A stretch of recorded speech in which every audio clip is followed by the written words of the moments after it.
And from that, we go to Juja, where leaders in Juja, Kiambu County have convened a high-level stakeholders meeting at Jomo Kenyatta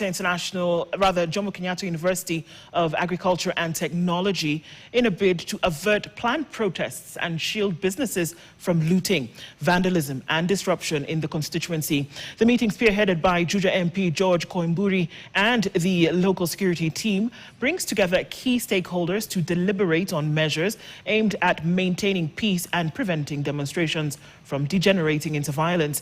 Speaking during a Sunday service at the AIPCA Fome Church, Koimburi said the forum had been called out of concern over the possible impact of the planned protests in Juja, a constituency that is often heavily affected whenever demonstrations break out because of its large student population and busy business centers.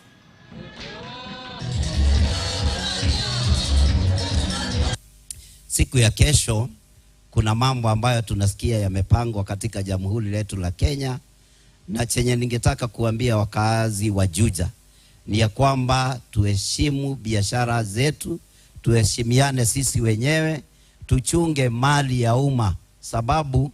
wakati unapoonyesha wengine kurusha mawe, uchunge, sababu sisi ndio wakazi hapa, sisi ndio tumewekeza kila kona za nchi hii, ndio tuweze kuchunga amani yetu, kuchunga mali yetu. Hatutaruhusu wakora ambao watatoka pembe zingine kuja kuharibu amani ya raia katika jamhuri letu la Kenya na pia katika Juja constituency. Siku ya kesho Jumatatu nimeitana mkutano wa viongozi na pia mkutano wa walinzi ama maaskari, ndio tuweze kuongea mambo ambayo yanatuhusu. Wakati kumetokea mambo ya maandamano, sisi hatutaki biashara zetu kuharibiwa na hatutaki wageni ambao watakuja kuvuruga amani yetu katika Juja constituency.